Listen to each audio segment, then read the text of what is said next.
हमारे भारत के अंदर में कुछ बागी लोग हैं, कुछ भगवाधारी लोग हैं, वो कहते हैं कि हमारे मनुस्मृति को मानो, हम मनुस्मृति नाफिज करेंगे, हम मनुस्मृति को लागू करेंगे। तैयारी उनकी चल रही है। हम और आपको तो शायद मालूम नहीं हो अंदरूनी बात, पूरा संविधान तैयार किया जा चुका है। भारत की धरती पर सन 2024 में अगर मौजूदा फ़िरक़े बातिला, अगर मौजूदा हुक्मरान तबका अगर कुर्सी इक़्तिदार पे बैठते हैं तो सन 2024 के बाद भारत के अंदर सबसे पहले ये मनुस्मृति के तहत ये देश चलेगा, हिंदू राष्ट्र का घोषणा होगा। और हिंदू राष्ट्र का जब घोषणा होगा तो सबसे पहले नंबर पर जो काम होगा वो ये कि भारत के अंदर जितने भी कलिमा पढ़ने वाले, जितने भी कुरान वाले, जितने भी हदीस वाले, जितने भी मस्जिद के मीनारे वाले, जितने भी मदरसे वाले, मकतब वाले, जितने भी बुर्का वालियाँ औरत है और जितने भी टोपी वाले मर्द हैं, जितने भी दाढ़ी वाले हमारे मुसलमान हैं, उन सबका नेशनल रजिस्टर ऑफ सिटीजन को जलाकर भस्म कर दिया जाएगा। यानी पहले नंबर पर आपको इस देश का नागरिकता खत्म किया जाएगा। जब आपके देश के नागरिकता नहीं होंगे तो आपको वोट डालने का अधिकार नहीं होगा। जब आप वोट नहीं डाल पाएंगे तो गोया कि आप कौन, आप रिफ्यूजी हैं। आप या तो बांग्लादेश से आए, या तो आप म्यांमार से आए, या तो आप नेपाल से आए, या तो आप अफगानिस्तान से आए। जब आप सिटीजन अमेंडमेंट एक्ट के तहत आप भारत के अंदर दोबारा रह नहीं सकते, आपको बाहर का रास्ता दिखाया जाएगा, आप वोट नहीं डाल सकते तो आपका गला काट दिया जाएगा, तो आप एक वोट नहीं बोल सकते। क्यों? क्योंकि you are refugee, you are not Indian. आप चीख कर मर जाओगे, सर फोड़ लोगे किसी भी पुलिस स्टेशन के सामने में, आपका केस एफआईआर नहीं होगा। मेरी बात आपको लग रही हो ऐसी ही, लेकिन मैं आप बोल रहा हूं, मेरी तकरीर रिकॉर्ड हो रही है। आप सन 2024 के बाद अगर मौजूदा सरकार इख्तिदार में आती है, अगर ऐसा नहीं हुआ तो आप मुझे इसी स्टेज पर बुलाकर आप सवाल करना कि मौलाना अब्दुल्ला आपने कहा था। हमारे पास रिपोर्ट मौजूद है। अगर सन 2024 के बाद भारत के अंदर अगर इन माइनॉरिटीज को इनका आपको मारेगा, जलाएगा, काटेगा नहीं, बल्कि अंदर खाना अंदर नेशनल रजिस्टर ऑफ सिटीजन से आपका नाम छांट दिया जाएगा। जब आपका नाम नहीं तो आपका इस दर्जे, इस शहर के, इस मुल्क के अंदर दूसरे दर्जे के शहरी बन जाएंगे। दूसरे दर्जे का शहरी का मतलब आप भारतीय नहीं। कहां से आए जी? रिफ्यूजी हैं। कहां से आए? पता नहीं कहां से आए। कौन पूछेगा? भारत में कौन पूछेंगे इनसे? खुद ही इख्तिदार में बने बैठे होंगे तो कौन पूछेगा? ज़्यादा से ज़्यादा यूनाइटेड नेशन पूछेंगे, अक़वाम मुत्तहिदा। तो अक़वाम मुत्तहिदा को कहेंगे कि सर हमारी तो कोई गलती नहीं है, ये देख लीजिए नेशनल रजिस्टर में इनका नाम ही नहीं है, प्रूफ ही नहीं है इनका, पूरा रिकॉर्ड को रिमूव कर दिया जाएगा, आपका पिछला कोई रिकॉर्ड ही नहीं रहेगा। हाँ हैं, थे 1971 के बाद आए हैं जी, इधर से भी आए, उधर से भी आए, इनको तो उधर जाना चाहिए, उधर जाना चाहिए। 1947 में पाकिस्तान बना, वहां जाना चाहिए। 1971 में बांग्लादेश बना, वहां जाना चाहिए। वहां से बाद में आए लोग, जहां के नागरिकता नहीं। जी, एक बहुत बारीक बात मैंने किसी ज़माने में तकरीर में कही है कि भारत को हिंदू राष्ट्र ताकत के बलबूते पे नहीं बनाएंगे, कानूनी प्रोसेस में बनाएंगे। कानूनी प्रोसेस में, जैसे कानूनी प्रोसेस में क्या बनाया, भले ही हनफी मसलक के मुताबिक उनकी मुखालफत हुई, कौन सा तलाक के ऊपर जो बिल लाया, ज़बरदस्ती नहीं लाया, वो कानूनी प्रक्रिया। क्या कानूनी प्रक्रिया? लोकसभा में पास किया, राज्यसभा में पास किया और उनके राष्ट्रपति के पास जाकर मोहर लगा दी, ठप्पा लगा दिया। लो जी, चीख कर रह जाओ। यूनाइटेड नेशन ने पूछा कि तलाक के ऊपर क्यों बिल बनाया, क्यों ज़बरदस्ती तलाक का बिल पास करवाया? तो गृह मंत्री जी ने कहा कि सर हमने ज़बरदस्ती नहीं किया है, जो किसी भी हमारे मुल्क में, हमारे देश में, हमारे संविधान में लिखा है कि अगर कोई अलग से एक्ट बनाया जाएगा या कोई ऑर्डिनेंस आएगा तो उस ऑर्डिनेंस को अध्यादेश के जरिए नहीं लाया जाएगा, बल्कि हम लोकसभा में, राज्यसभा में और राष्ट्रपति के जरिए पास करके लाते हैं। उसी प्रोसेस में ये लाया है। हमने कहाँ गुनाह किया सर? अगर ये गलत होता तो लोकसभा में पास नहीं होता, और लोकसभा में पास हुआ सर तो राज्यसभा में भी पास नहीं होता, राज्यसभा में भी पास हुआ, लोकसभा में भी पास हुआ। और जो हमारे राष्ट्रपति हैं, राष्ट्रपति ने सिग्नेचर भी किया। तो अब बताइए हमारी क्या गलती? उनका तो पीछा छूट गया। ये एक टेलर है, मस्जिद के ऊपर फैसले, टेलर है ये, टेलर। पिक्चर मूवीज रिलीज होने से पहले 2 मिनट का टेलर आता है ना, टेलर, नौजवान लोग देखते हैं उसको। हाँ, इस टेलर को देखकर पता चलता है कि मूवी कैसी होगी, फिल्म कैसी होगी, या वो एपिसोड कैसा होगा, वेब सीरीज कैसा होगा। तो एक टेलर है कि लागू करेंगे अगर कोई ऐसा कानून जो मुस्लिम हिंदू राष्ट्र का होगा तो मुस्लिम क्या रिएक्शन करेंगे? ज्यादा से ज्यादा 100 दिन तक प्रोटेस्ट करेंगे, ज्यादा से ज्यादा। जैसे CAA में किया हमने, CAA पे 100 दिन तक हमने प्रोटेस्ट किया। क्या कुछ हुआ? कुछ भी नहीं हुआ, वहीं के वहीं, बल्कि उस पर अमल शुरू हो गया। कुछ नेता लोग हैं जो चीखते हैं ऐसा नहीं होने देंगे, वैसा नहीं होने देंगे। पता चला कि उनका लिंक कहीं और से मिल जाता। उनके अकेले चीखने चिल्लाने से कुछ नहीं होता। क्यों? इख्तिदार पे हम लोग नहीं है, हमारी हैसियत ही नहीं, कुछ भी नहीं।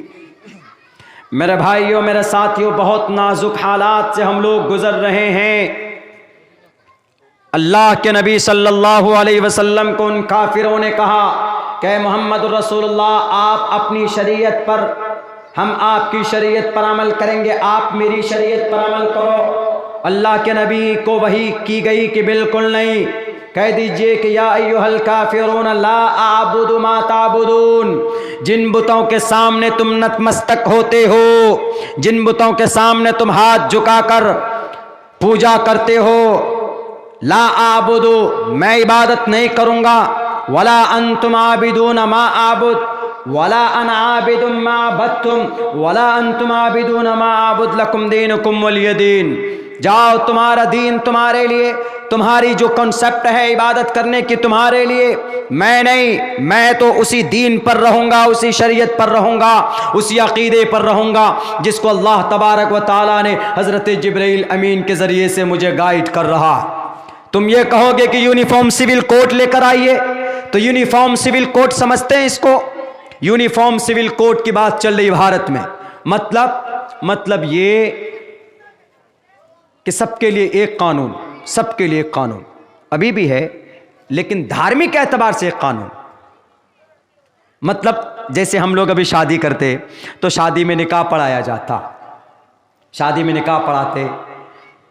एक एग्जाम्पल दे रहा हूं, तो जब यूनिफॉर्म सिविल कोड नाफिज होगा तो उस वक्त में शादी में निकाह नहीं होगा, बल्कि जो कानून पास होगा, अब यहां पर मुसलमान निकाह पढ़ते हैं, अबिल तो कबिल तो होता है शादी के मंडप, शादी उसमें इमाम मौलाना साहब के सामने, इमाम साहब के पास। उसके बाद हिंदू धर्म के अंदर में 7 फेरे लिए जाते हैं शादी के मंडप में। क्रिश्चियन में कुछ और होता है, गुरु के सामने में आकर के किसिंग करते हैं, वो फूल एक्सचेंज करते हैं। कलीसाओं में अलग होता है, गुरु नानक के यहाँ सिख धर्म में अलग तरीके से किया जाता है, बौद्ध में अलग धर्म से अलग तरीके से किया जाता है। लेकिन जब यूनिफॉर्म सिविल कोड आएगा तो सबकी शादी एक तरह होगी। कैसे होगी? गवर्नमेंट जो फैसला करेगा। अब बताइए, सरकार जो फैसला करेगी वो तो कौन सा तरीके पर अमल करेगी? वो तो वही तरीके पर अमल करेगी ना कि ओम भूर्भुवः स्वाहा, ओम कुरु स्वाहा, ओम मंगलम स्वाहा। वो तो उसी पर कहेगी कि भाई ये शादी के मंडप पर बैठकर सब शादी करो। क्यों? वो लोग वही कुर्सी पर बैठे हुए, वो तो अपने मजहब के मुताबिक कानून बनाएंगे ना, आपके मजहब के मुताबिक तो बनाएंगे नहीं। तो क्रिश्चियन तैयार हो जाएगा ओम मंगलम स्वाहा बोलने के लिए? क्या जैन तैयार हो जाएगा? मुसलमान तैयार हो जाएगा? नहीं, लेकिन कोशिश जारी। वो कहते हैं कि एक देश में एक जैसा कानून मजहबी एतबार से ये इम्पॉसिबल है, हो नहीं सकता। इसीलिए हम कहते हैं कि तुम्हारा शादी का मंडप तुम्हारे लिए, हमारे शादी की ब्याह का जो तरीका है, जो निकाह का सबसे आसान तरीका मोहम्मद रसूलुल्लाह ने बताया। तुम्हारे यहाँ शादी में जहेज दिए जाते हैं, तिलक दिए जाते। 6 लाख बच्चियां पिछले 1 साल के अंदर जहेज के तिलक की वजह से आग के हवाले कर दिया गया। इंडिया टीवी की ये रिपोर्ट, उनकी प्रिंट मीडिया की रिपोर्ट पढ़िए, ये रिपोर्ट है। हमारे इस्लाम में अगर कोई जहेज लेता है, अगर कोई तिलक लेता है, अकॉर्डिंग टू द इस्लामिक शरीयत नॉट अलाउड। मोहम्मद रसूलुल्लाह की जिंदगी सामने लाकर खड़े करके हम कौम के, समाज के लोगों को समझाने की कोशिश करते। इससे बेहतर दुनिया में कोई मजहब नहीं है। इसलिए मैं कहता हूं कि तुम्हारा मिजाज, तुम्हारा तरीका तुम्हारे लिए, हमारा तरीका हमारे नबी का, हमारे कुरान का, हमारी जो शरीयत है वह हमारे लिए, तुम पर अमल करो, हम पर अमल करेंगे। लेकिन एक दावत देते हैं तुम्हें भी, आकर देखो, अमल करके देखो, कुरान पढ़कर देखो, नबी की जिंदगी का मुताला करके देखो। इंशाअल्लाह जिंदगी के अंदर अगर सुकून न मिल जाए तो उस वक्त तुम्हें एतराज करना कि मौलाना अब्दुल्ला यू आर अल्लाह, तो आप झूठ बोलते। ये दावत है आपको कि आइए आप इस्लाम को कम से कम जांचिए, परखिए। तो मोहम्मद रसूलुल्लाह ने मना कर दिया साफ लफ्जों में। आप अलैहिस्सलातु वस्सलाम को दौलत की लालच दी गई। दौलत, ये लीजिए मोहम्मद रसूलुल्लाह, ये अरब के खजाने की चाबी, लेकिन खुदारा ला इलाहा इल्लल्लाह के काम को आगे मत बढ़ाइए। ख्वाजा उनके अबू तालिब के पास है। ए अबू तालिब, तुम क्यों हिमायत करते हो मोहम्मद की? क्या देखा है उसमें मोहम्मद में? उन्होंने कहा कि हमारा भतीजा है, सच बोलता है, झूठ नहीं बोल सकता। बचपन से उसने झूठ नहीं बोला। एक मौके पर हजरत अब्दुल्ला, हजरत अब्बास रजी अल्लाह ताला अन्हु फरमाते हैं, वो इतना हयादार बच्चा है कि बचपन से लेकर जवानी तक, इस वक्त तक मैंने इतना हयादार बच्चा और इतना अमानतदार बच्चा आज तक हमने नहीं देखा। तो वो मोहम्मद झूठ नहीं बोल सकता, इसलिए मैं उसके पीछे खड़ा हूं। तुमको जो करना है तुम करो, इंशाअल्लाह ढाल बनकर ये अबू तालिब उनके सामने खड़ा रहेगा। क्या चाहते हो कि मोहम्मद रुक जाए? मोहम्मद नहीं रुकने वाले। मोहम्मद को अल्लाह तबारक व तआला की तरफ से इल्का और वही की जाती है। इनको पूरी दुनिया के, पूरी मानवता का, पूरे जगत का गुरु बनाया गया है। जगत गुरु असीना से दूध ठेश्वरीय गुण मिताहा, पूरी दुनिया का गुरु, जगत गुरु, पूरी जगत का गुरु बनाया गया है। अष्टो गुणः पुरुषम दीपयन्ति प्रज्ञा च कोलम च दम शुरुतंच प्राकर्मश्च बहुभाषिता च दानम यथाशक्ति। दानी थे और बहुत ज्यादा ताकतों के मालिक थे। उनके करीब मत जाना वरना तुम्हारे कलाइयां तोड़ देगा। ये मत समझना कि मोहम्मद खामोश रहते हैं तो बुज़दिल है। मोहम्मद बुज़दिल नहीं है, बल्कि अपनी ताकत के ऊपर ज़ब्त रखता है। अल्लाह तबारक व तआला के तरफ से किसी पर जुल्म करने का उनको ऑर्डर नहीं दिया। अल्लाह जगत गुरु कहा गया। आए दौलत लेकर मोहम्मद, ये खूबसूरत लड़का है, इसको गुलाम बना लीजिए और फिर रुक जाइए, आप बाज आ जाइए। मोहम्मद रसूलुल्लाह ने कहा, ए अबू जहल, ये उतबा, शैबा, वलीद, हंज़ला, मुगीरा, तुम लोग मेरे हाथ में सूरज ला कर रखो, दूसरे हाथ में चांद को ला कर रखो। मैं फिर भी उस काम से बाज नहीं आ सकता जिस काम के लिए मुझे अल्लाह ने नबी और रसूल बनाकर भेजा है। मैं अपनी जिम्मेदारी पूरी करूँगा। अल्लाह की वहदानियत को घर घर तक पहुँचाने की कोशिश करूँगा। वो तो अल्लाह तबारक व ताला जिसको चाहे हिदायत दे, जिसको चाहे गुमराही पर ही रखे, लेकिन मेरी कोशिश, मेरी मेहनत रहेगी। तुम हमें रोक नहीं सकते, तुम हमें डरा नहीं सकते। तुम्हारे ताकतों से, तुम्हारे धमकियों से हम डरने वाले नहीं। ठीक वही जवाब मैं आपके इस मंच से इन कुफ्फार को, इन मुशरिकीन को, इन दुश्मनाने भारत को, इन दुश्मनाने मानवता को, इन दुश्मनाने डेमोक्रेसी को, इन दुश्मनाने जमहूरियत को, इन तमाम को कहता हूँ कि जैसे मेरे नबी ने जवाब दिया था वैसे हम तुम्हें जवाब देते हैं। तुम्हारे डराने से, ये तुम्हारे भगवा पहनने से या तुम्हारे गेरवा पहनने से आज हम भारत में अपने मजहब पर अमल करने से बाज नहीं आ सकते। तुम अगर किसी की दाढ़ी पकड़कर मारोगे तो क्या हम नमाज पढ़ना छोड़ देंगे? क्या हम तुम्हारी टोपी को, तुम हमारी टोपी को उछालोगे तो क्या हम टोपी लगाना छोड़ देंगे? क्या हमारी बेटी की पीछे अगर जय श्री राम का नारा लगाओगे तो क्या हमारी बेटियां हिजाब पहनना छोड़ देंगी?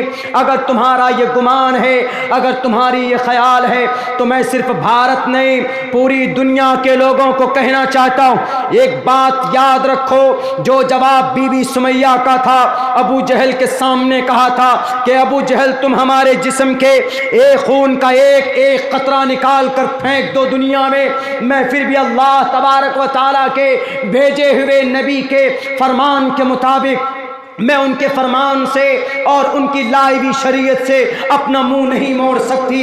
तुमको जो करना हो तुम कर लो। क्या तुमको मोहम्मद रसूलुल्लाह सल्लल्लाहु अलैहि वसल्लम की वो वसीयत याद नहीं है? क्या तुम मोहम्मद रसूलुल्लाह की उन बातों को भुला चुके हो? हमारे नबी ने, आखिरी नबी मोहम्मद रसूलुल्लाह ने कहा था, ए मेरे प्यारे सहाबा, तुम्हें आग में रखकर जलाकर भस्म कर दिया जाए या तुम्हें अंगारों पर लिटाकर जला दिया जाए, तुम्हारे जिस्म के टुकड़े कर दिए जाए, लेकिन अल्लाह के साथ किसी दूसरे को शरीक मत करना और जानबूझकर फर्ज नमाज को तर्क मत करना और कभी शराब मत पीना। आज मैं वही जवाब देता हूं कर्नाटका के उन हंजारों को, आज मैं वही जवाब देता हूं एशिया महाद्वीप के उन धर्म के दुश्मनों को जो हमारे इस्लाम को, कुरान को, शरीयत को, नमाज को, अजान को, मदरसों को, पर्दे को, टोपी को, दाढ़ी को, बहन को, बेटियों को आज भगवा कपड़ा पहनकर डराना चाहते हैं। जो जवाब बीवी सुमैया का था अबू जहल के सामने, तुम्हारे इन करप्ट नेताओं के सामने आज अब्दुल्ला सालिम का भी वही जवाब है। लाख कोशिश कर लो, इस धर्म को नहीं मिटा पाओगे। हम शहीद हो जाएंगे अपने इस देश में, लेकिन अपने मजहब पर अमल करना नहीं छोड़ेंगे। क्यों? क्योंकि अल्लाह तबारक व तआला ने कहा है कि दुनिया के अंदर तुम्हें भेजा जा रहा है इस दीन की वजह से, इस शरीयत की वजह से, इबादत की वजह से भेजा जा रहा है। हम इबादत करेंगे, तुम्हारे डराने से नहीं डरेंगे। और फिर सुन लो, भारत का संविधान भी हमें कहता है अगर तुम मुसलमान हो, freedom to manage religious affairs, अगर तुम मुसलमान हो तो अजान दे सकते हो। क्यों? क्योंकि भारत के संविधान का आर्टिकल नंबर 26 चीख चीख कर कहता है कि हर मजहब के लोग अपने अपने मजहब पर अमल कर सकते हैं, कोई देश में नहीं रोक सकता किसी को। जो जवाब बीबी सुमैया का था वही जवाब हमारा आज भी है, और हमारा ये जवाब देश के खिलाफ में नहीं है, देश के खिलाफ नहीं। अगर हम यहाँ तकरीर कर रहे हैं तो कुछ लोग ये कहेंगे कि मौलाना आप तो धार्मिक हो गए, आप तो देश के विरोधी हो गए। नहीं जी, अल्लाह के नबी अलैहिस्सलातु वस्सलाम ने जवाब दिया था कुफ़ार को, मुशरिकीन को, तो हम भी ये जवाब देते हैं आज के कुफ़ार और मुशरिकीन को। रही बात ये कि भारत में क्या मज़हब पर अमल करना गुनाह है? बिल्कुल गुनाह नहीं। भारत के संविधान का आर्टिकल नंबर 26 जो है, freedom to manage religious affairs, मैं इसको बहुत प्यार से समझाता हूँ और आप सबको याद होना चाहिए ये आर्टिकल। ये भारत के संविधान का अनुच्छेद नंबर 26, इसमें लिखा है freedom to manage religious affairs. Freedom मतलब आज़ाद, हर आदमी अपने मजहब पर अमल करने के लिए आज़ाद है, संविधान कह रहा है। हाँ, अगर आप सड़क पे चलते हुए रास्ते पर मसल्ला बिछाकर नमाज पढ़ने लग जाएं, आप कहेंगे कि जी फ्रीडम है, आज़ादी है, और फिर पूरी ट्रैफिक जाम हो जाए तो ये गलत है, एक मॉरलिटी के खिलाफ है, ये सोशल के खिलाफ है, सोशलिज्म के खिलाफ है। आपके धर्म पर अमल करने से भारत के किसी नागरिक को, किसी इंसान को तकलीफ नहीं होनी चाहिए। ये मतलब होता है freedom to manage religious affairs. यहीं से बात आती है हमारे बच्चों की, हमारी बेटियों के पर्दे की, यहीं से बात आती हिजाब की। तो हिजाब पर अमल करना, हिजाब को पहनना मना नहीं है। कहाँ मना नहीं? भारत के संविधान। जब संविधान में मना नहीं है तो फिर ये कौन लोग हैं जो मना कर रहे हैं? ये देखने की ज़रूरत है। अगर मना कर रहे हैं तो वो संविधान के खिलाफ वो कर रहे हैं। संविधान कह रहा है कि पहनो, और वो क्या कर रहे हैं कि मत पहनो।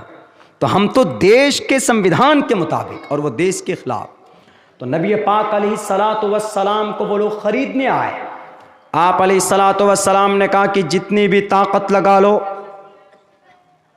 हमको अल्लाह तबारक व ताला ने जिस काम के लिए इस धरती पे भेजा मैं कर रहूँगा। मोहम्मद रसूलुल्लाह अगर डर जाते, परेशान हो जाते, घबरा कर बैठ जाते तो आप अलैहिस्सलातु वस्सलाम, आज हम तक ये दीन न होता, आज कुरान हम तक नहीं पहुँचता, आज बुखारी हम नहीं पढ़ पा रहे होते, आज मुस्लिम हम नहीं पढ़ रहे होते, आज अबू दाऊद हमारे सामने नहीं होता, तिरमिज़ी हमारे सामने नहीं होती, आज हमारे सामने में इब्न माजा नहीं होती। ये अहादीस की बड़ी बड़ी किताबें साए सित्ता, अगर नबी पाक अलैहिस्सलाम डर गए होते, डरे नहीं, आपने प्यार से उनको समझाया। आपने किसी भी इंसान को तबलीग इस्लाम के लिए किसी भी इंसान पर जुल्म ज़्यादती नहीं की। अगर कोई बोलता है कि नहीं जनाब मोहम्मदुर रसूलुल्लाह ने डरा कर धमका कर सहाबा को कलिमा पढ़ाया, बिल्कुल बिल्कुल बिल्कुल गलत बात है। आप अलैहिस्सलाम के हुस्न अखलाक को देखकर दोस्त तो वैसे भी दुश्मन तो वैसे भी दोस्त बन जाते थे। 6 साल नबुव्वत के गुजर गए, 5 साल में जब परेशानी ज़्यादा हो गई तो हज़रत उस्मान रज़ी अल्लाह ताला अन्हु 12 मर्द और 4 औरतों के साथ इथोपिया चले गए, मजबूर होकर चले गए। क्यों? जी नमाज नहीं पढ़ने दे रहे, अमल करने नहीं दे रहे, अल्लाह की इबादत नहीं करने दे रहे, तो यहाँ से चले गए इथोपिया। आज के ज़माने में उसको इथोपिया बोला जाता है। शाह हबश नजाशी मलिक हबश इथोपिया, वहाँ के बादशाह के पास कुछ ऐसी अफवाह फैली कि मक्का में सारे मुसलमान हो गए। उनके जाने के बाद मोहम्मदुर रसूलुल्लाह ने आयत तिलावत की, वन्नज्मि इज़ा हवा मा ज़ल्ला साहिबुकुम वमा गवा। ये पढ़ रहे थे तो अचानक कुफ़ार मक्का जो बीच में थे वो कुरान करीम के एजाज़ व इकराम को दिल में ऐसी हैबत तारीफ़ी की सब के सब सजदे में चले गए। बाद में जैसे सजदे से उठे, अरे हम लोगों से तो we have mistaken, we have big mistaken, we have committed big mistake, हमसे बहुत बड़ी गलती हो गई। लेकिन ये अफवाह फैल गई तो वो लोग फिर वापस आने लगे, कुछ लोग वहीं पर रहे।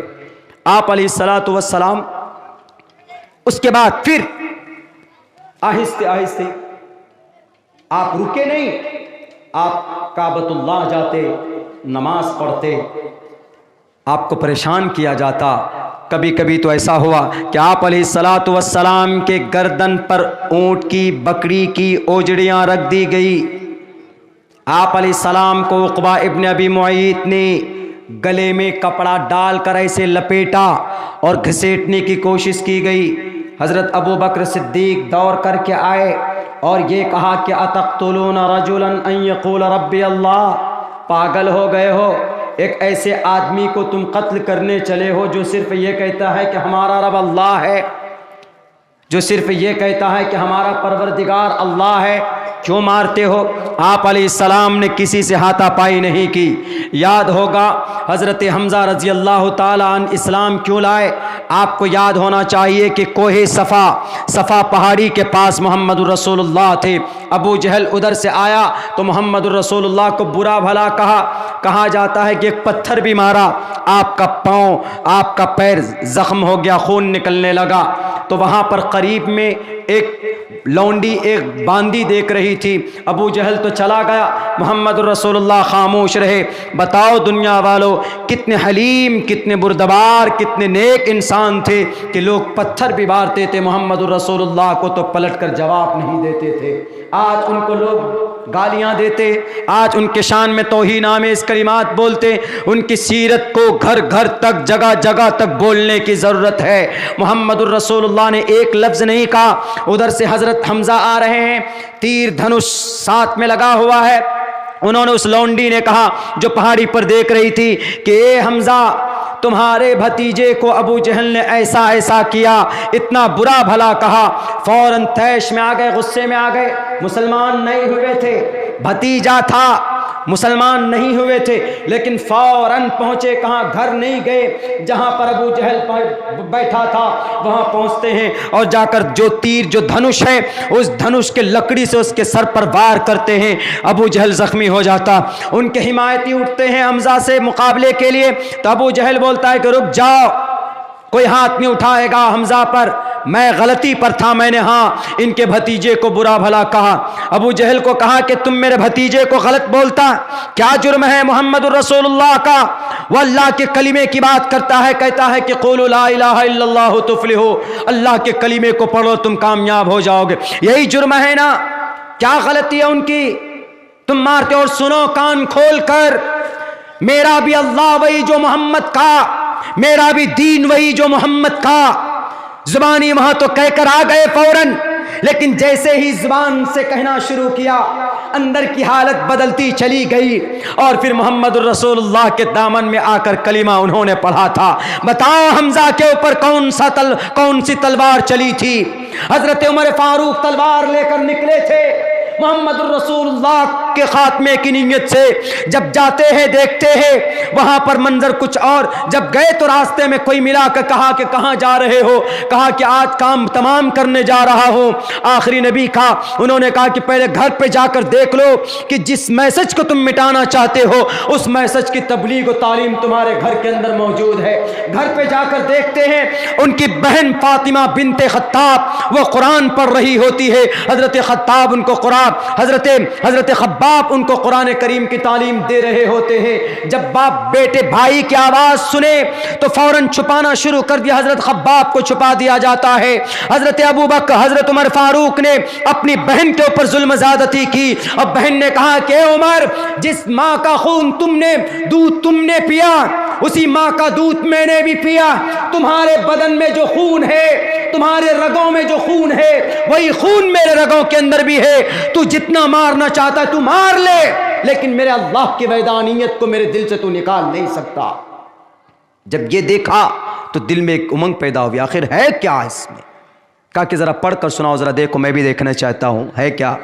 तो उन्होंने कहा कि तुम नापाक हो, पहले जाओ गुस्ल करके आओ, पाक होकर के आओ। आए तो सूरह ताहा ताहा मा अंज़लना अलैकल कुरान लितश्क़ा पढ़ करके सुनाया। जब पढ़े तो दिल की कैफियत बदल गई, पूरी की पूरी कैफियत बदल गई उनकी। हज़रत उमर फ़ारूक रज़ी अल्लाह ताला अन्हु के नबी पाक अलैहिस्सलाम के दरबार में गए। हज़रत हमज़ा के 3 दिन बाद। कौन उमर? वो उमर जो बहादुर थे, हिम्मत नहीं थी उमर के सामने में किसी को खड़ा होने की। इतनी बड़ी ताकत के मालिक उमर इब्न खत्ताब रज़ी अल्लाह ताला अन्हु। कौन सी तलवार चली थी बताओ दुनिया वालों?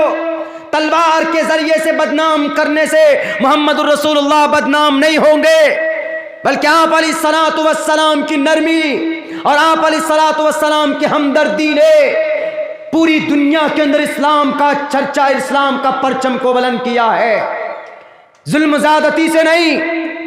इसीलिए कहा मोहम्मद रसूलुल्लाह को वमा अरसलनाका इल्ला रहमतल लिल आलमीन।